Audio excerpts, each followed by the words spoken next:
नमस्कार, आर्य न्यूज देख रहे हैं आप। मैं हूं आपके साथ पल्लवी सिंह। उत्तराखंड बुलेटिन की शुरुआत करेंगे बड़ी खबरों से। शुरुआत करते हैं रुड़की से, जहां पर मेयर गौरव गोयल ने विगत दिवस आई फोरेंसिक जांच के मामले को लेकर आज अपने आवास पर मीडिया के समक्ष अपना पक्ष रखा है। उन्होंने बताया है कि 3 महीने पहले उनके खिलाफ एक मुकदमा दर्ज करवाया गया था और वहीं वो एक ऑडियो में हो रही बातचीत को उनकी आवाज बताया गया। तब उन्होंने इसका खंडन करते हुए अपनी स्वेच्छा से पुलिस से फोरेंसिक जांच की मांग उठाई थी।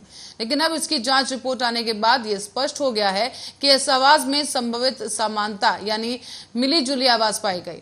इसी के बाद मेयर गौरव गोयल ने कहा है कि जिसके द्वारा ये ऑडियो बनाई गई है, मैं उसके खिलाफ भी पुलिस में कंप्लेंट दूंगा और हाई कोर्ट तक जाऊंगा, क्योंकि ये लोग करोड़ों रुपए की नगर निगम की संपत्ति को खुर्दपुर करने का काम कर रहे हैं। आज से 3 महीने पहले मेरी जानकारी में आया कि मेरे ऊपर एक मुकदमा लिखवाया सुबोध कुमार जी ने। उस मुकदमे के अंदर मेरे आवाज़ से मिलती जुलती किसी आवाज़ के मिमिक्री करा के लगभग 15 आवाज़ों को एक साथ जोड़ करके एक ऑडियो बनाई गई, 15 क्लिपिंग को एक साथ जोड़ करके, और उस ऑडियो के एवज में मेरे ऊपर एक मुकदमा दर्ज किया गया। मैंने पुलिस को निष्पक्ष जाँच के लिए पूर्ण सहयोग की दृष्टि से मैंने पुलिस से आग्रह किया कि इसकी मेरी वॉइस सैम्पलिंग लें और इसकी फॉरेंसिक जाँच कराएँ। पुलिस ने उसकी वॉइस सैम्पलिंग लेके एक फॉरेंसिक जांच कराई। जांच के अंदर स्पष्ट आया है कि ये जो आवाज़ है ये संभावित समान आवाज़ है, संभावित यानी कि मिलीजुली आवाज़ है। इस मिलीजुली आवाज़ को लेकर के कुछ लोगों द्वारा गलत प्रचार प्रसार किया गया कि ये मेरी आवाज़ है। उसमें स्पष्ट रूप से लिखा है संभावित मिलीजुली आवाज़। और इसी खबर के साथ बढ़ेंगे अगली खबर की ओर। रुड़की में आबकारी निरीक्षक की लापरवाही के कारण मंगलौर अंग्रेजी शराब ठेके पर सेल्समैन निर्धारित मूल्यों से अधिक वसूली कर रहा है। बताया जा रहा है कि इसे लेकर अब ग्राहकों में ठेका स्वामियों के खिलाफ भारी आक्रोश है और साथ ही साथ कई ग्राहकों ने बताया है कि ठेके पर तैनात जो सेल्समैन है वो शराब खरीदने के लिए आने वाले ग्राहकों से निर्धारित मूल्यों से अधिक शराब की बिक्री करते हैं। जब इसका विरोध किया जाता है तो वह ग्राहकों से अभद्रता पर उतारू हो जाते हैं। यही नहीं बल्कि कुछ गुंडा तत्वों से भी उनके संबंध हैं और जो कि अक्सर ही ठेके के आसपास मंडराते हैं और जब भी ऐसी किसी घटना की बात होती है या कोई ग्राहक विवाद करता है तो वो अपने एंट्री का दादागिरी करते हैं। बताया जा रहा है कि विभाग के उच्च अधिकारियों को इस मामले की जांच कर आरोपियों के खिलाफ कानूनी कार्रवाई अमल में लानी चाहिए ताकि ग्राहकों को लूटने से बचाया जा सके।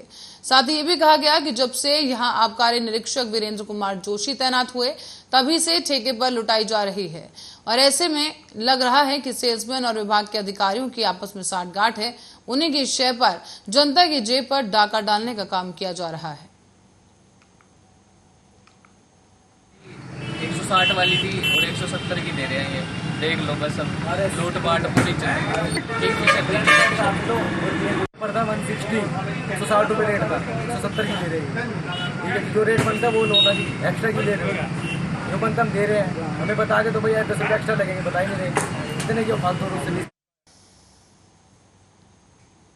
तो वहीं अब रुड़की में पेट्रोल पंपों पर पेट्रोल न मिलने की वजह से हड़कंप मच गया है। आपको बता दें कि लगातार उत्तराखंड के कई हिस्सों में पेट्रोल पंपों पर पेट्रोल और डीजल समाप्त हो चुका है। इसी बीच खबर रुड़की से सामने आई है, जहां पर अचानक से कई पेट्रोल पंप पर पेट्रोल न मिलने की वजह से लोगों में मायूसी छा गई है।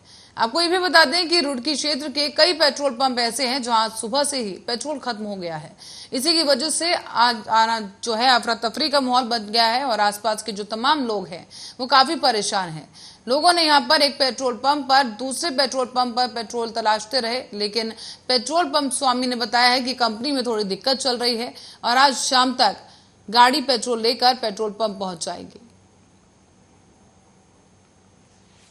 तो सर ये हो रहा, दो दिन पहले आए थे तब भी रात को 7-8 बजे बंद कर दिया था और आज आए आज तो दोनों पेट्रोल पर आमने सामने, दोनों में से किसी पे भी पेट्रोल नहीं मिल रहा है। क्या मानते हैं? मानते हैं कुछ तो सरकार का, कुछ फिर इनका दोष है।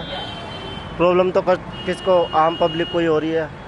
पेट्रोल ना मिलने की वजह से आम जनता को प्रॉब्लम हो रही है।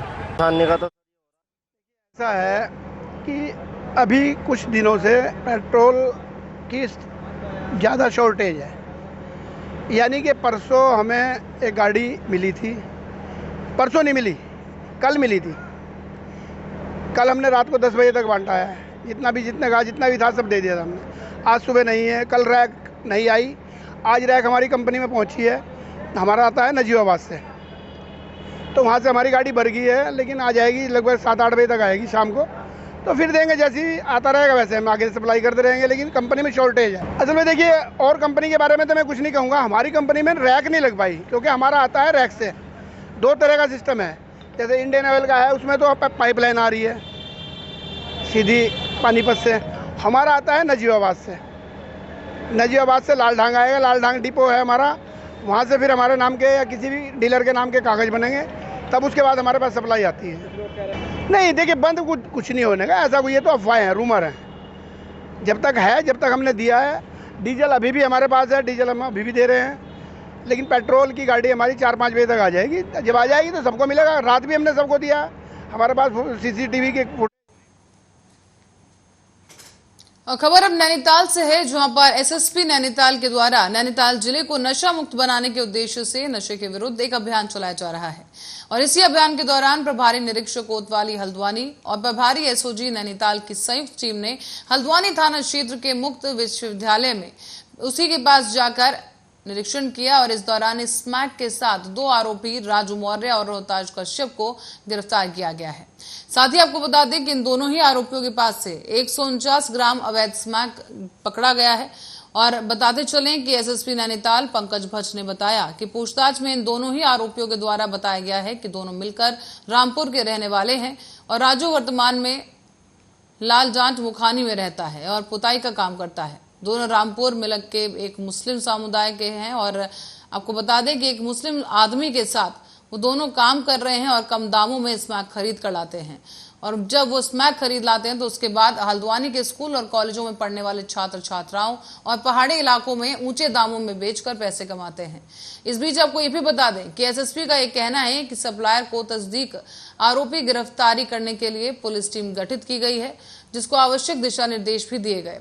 तो वहीं गिरफ्तारी के बाद टीम ने DIG कुमाऊं के द्वारा 5000 और SSP नैनीताल द्वारा 2500 नगद पुरस्कार देने की घोषणा की है। आपका रात जो चेकिंग के दौरान एक बाइक में हेड़ा गज्जर के पास TP नगर थाना चौकी क्षेत्र में 2 युवकों को पुलिस द्वारा गिरफ्तार किया गया है। इनमें एक राजू मौर्य है और दूसरा रोहतास है। इनसे टोटल 149 ग्राम स्मैक बरामद हुई है। इनमें जो राजू मौर्य है वो बेसिकली रामपुर मिलक का रहने वाला है और ये पूछताछ में सामने आया कि उसके द्वारा वहीं से खरीद करके स्मैक लाई गई थी। ये 2500 से 3000 रुपया पर ग्राम के हिसाब से यहाँ बेच रहे थे और इसमें गहनता से अभी पूछताछ बाकी है। इसके सोर्स को, इनके जो मेन स्रोत है उसको पुलिस ढूंढ रही है। इसमें मेरे द्वारा 5000 रुपये के नगद इनाम की घोषणा की गई है टीम की। और अब खबर बहादुराबाद से है, जहां पर सुमन नगर क्षेत्र की खबर है, जहां बहादुराबाद के क्षेत्र स्थित सुमन नगर पुलिस चौकी के पास ही बाइक अनियंत्रित होने के कारण एक हादसा हो गया। इस हादसे में 2 युवक गंभीर रूप से घायल बताए गए, जिनकी सूचना पर राहगीरों के द्वारा सुमन नगर पुलिस को ये सूचना दी गई। और इसी सूचना के चलते चेतक बीट पुलिसकर्मी संजय तोमर अपने सह पुलिसकर्मियों के साथ घटनास्थल पर पहुंचे हैं। उन्होंने घायलों की स्थिति को देखते हुए तुरंत ही एम्बुलेंस बुलवाई और दोनों घायल युवकों को नजदीकी अस्पताल में भर्ती कराया गया है। साथ ही आपको ये भी बताते चलें कि घायल हुए एक युवक की पहचान विशाल के रूप में हुई है, जो कि रामधाम कॉलोनी का रहने वाला है, जबकि दूसरे की पहचान नहीं हो सकी है। फिलहाल राहगीरों के द्वारा बताया जा रहा है कि दोनों ही युवक एक ही बाइक पर सवार थे और नशे की हालत में थे। इसी कारण से बाइक अनियंत्रित हुई और ये हादसा हो गया है। फिलहाल आपको बता दें कि दोनों ही युवक गंभीर रूप से घायल हैं और दोनों का इलाज जारी है और दोनों के ही परिजनों से संपर्क करने की कोशिश की जा रही है। इस बीच सुमन नगर पुलिस द्वारा एक युवक के घर पर जो है जानकारी पहुंचा दी गई है और अब परिजन अस्पताल पहुंच गए हैं।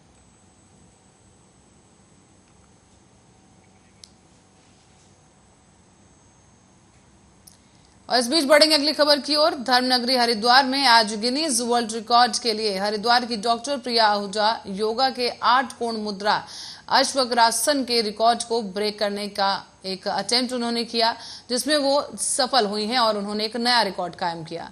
आपको बता दें ये नया रिकॉर्ड बनाते हुए 3 मिनट 29 सेकंड का ये नया रिकॉर्ड है। और यहाँ पर डॉक्टर प्रिया आहूजा ने बताया है कि इससे पहले इस पोज का Guinness world record 2 minute 6 second का था और इसे आज उनके द्वारा ब्रेक किया गया है, जिसमें नया रिकॉर्ड बनाते हुए उन्होंने 3 मिनट 29 सेकंड तक इस पोज को किया। आपको बता दें, उनका कहना है कि मेरे द्वारा इन सभी एविडेंस को Guinness book of world record अधिकारियों को भेजा जाएगा। साथ ही डॉक्टर प्रिया आहूजा ने यह भी बताया कि वो इस रिकॉर्ड को ब्रेक करना चाहती थी, कि समाज में एक संदेश देना चाहती थी, और इसके बावजूद ग्रस्त जीवन और 2 बच्चों की मां होने के बाद भी महिलाएं कुछ भी कर सकती हैं।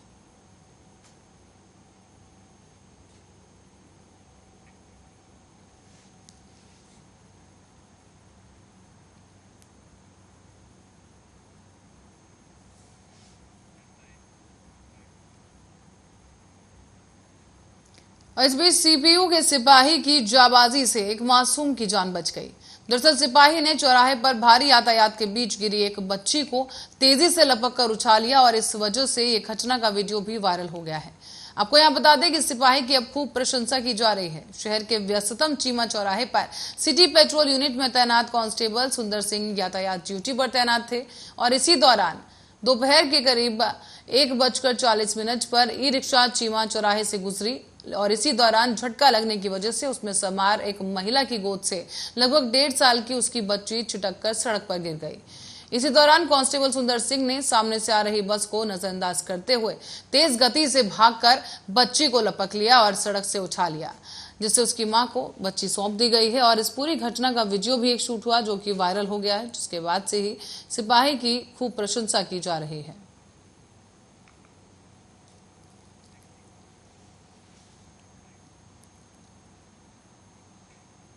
और अब खबर बहादुराबाद से है, जहां पर एक युवक पर अज्ञात व्यक्तियों द्वारा चाकू से जानलेवा हमला कर दिया गया।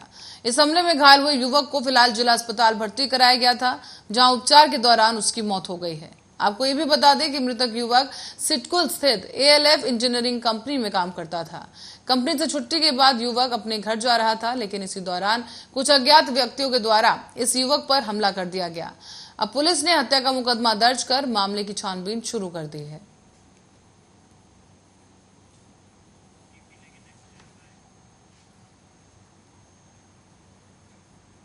और शिक्षा मंत्री डॉक्टर धन सिंह रावत ने कहा है कि शिक्षा गुणवत्ता में सुधार के लिए हरियाणा के शिक्षा मंत्री और अधिकारियों के साथ एक बैठक हुई। इसमें दोनों ही राज्यों ने शिक्षा के क्षेत्र में किए गए कार्यों को एक दूसरे से साझा किया और हरियाणा की ओर से शिक्षकों के ऑनलाइन तबादले और छात्रों के ऑनलाइन एडमिशन का प्रस्तुतिकरण कर दिया गया है, जबकि उत्तराखंड की ओर से शिक्षा के क्षेत्र में किए गए कार्यों और जुलाई में NEP 2020 लागू किए जाने की जानकारी साझा की गई। शिक्षा मंत्री ने यहां पर कहा है कि हरियाणा सदन में हरियाणा के शिक्षा मंत्री चौधरी कंवरपाल और विभागीय अधिकारियों के साथ एक बैठक हुई। इस बैठक के दौरान दोनों ही राज्यों ने अपने अनुभव भी साझा किए। बैठक में हरियाणा ने शिक्षकों को लेकर बात कही कि शिक्षकों के पारदर्शी तबादलों के लिए ऑनलाइन व्यवस्था अपनाई गई है। इसी व्यवस्था से वहां लगभग 93% शिक्षक खुश हैं और इसी तरह स्कूलों में छात्र और छात्राओं के प्रवेश भी ऑनलाइन माध्यम से किए जाते हैं। इसके दौरान अभिभावकों को अपने बच्चों के एडमिशन कराने में दिक्कत का सामना नहीं करना पड़ता। शिक्षा मंत्री ने यह भी कहा कि उत्तराखंड में गुणवत्तात्मक शिक्षा के लिए राज्य सरकार द्वारा कई कदम उठाए गए। बताया भी गया कि NEP 2020 के क्रियान्वयन को लेकर उत्तराखंड में युद्ध स्तर पर काम जारी है।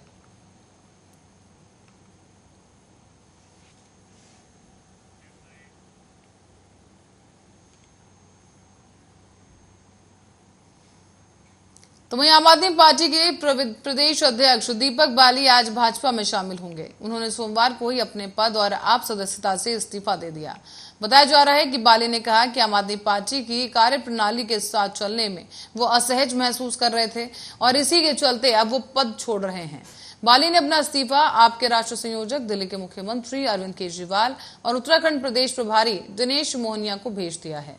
कुछ साल पहले तक दीपक बाली को एक रियल एस्टेट कारोबारी के तौर पर जाना जाता था, पर आपको बता दें कि साल 2020 में बाली आम आदमी पार्टी का हिस्सा बने। राष्ट्रीय संयोजक अरविंद केजरीवाल ने स्वयं उनके आप की उन्हें सदस्यता दिलवाई थी और इसके बाद से लगातार पार्टी में बाली का एक कद बढ़ता चला गया।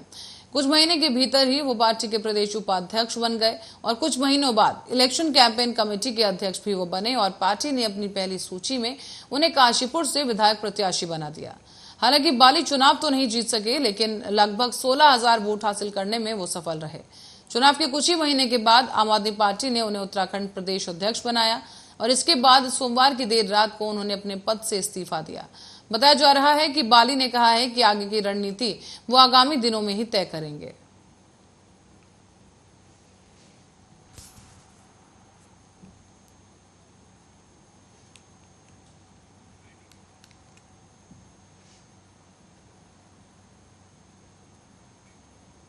बढ़ते हैं अगली खबर की ओर। बागेश्वर से खबर सामने आई है, जहां पर गोगीना में गंधेरे में नहा रहे 4 बच्चे डूब गए हैं। बताते चलें आपको कि 3 के शव इस दौरान बरामद कर लिए गए, जबकि 1 की खोजबीन अभी भी जारी है।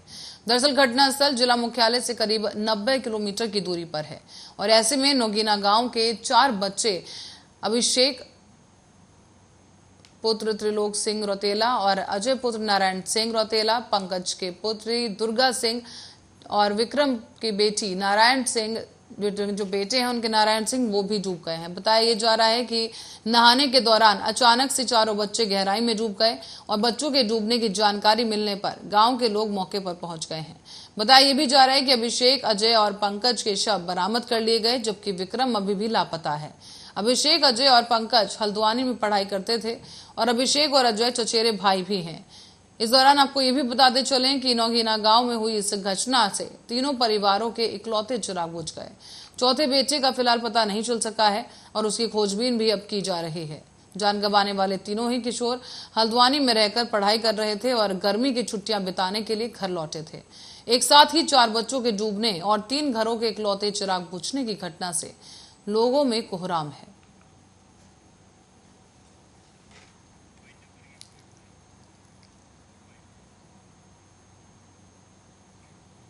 और इसी के साथ ही उत्तराखंड बुलेटिन में फिलहाल के लिए इतना ही। देश और दुनिया की तमाम खबरों के लिए बने रहे हमारे साथ, देखते रहे आर्या न्यूज।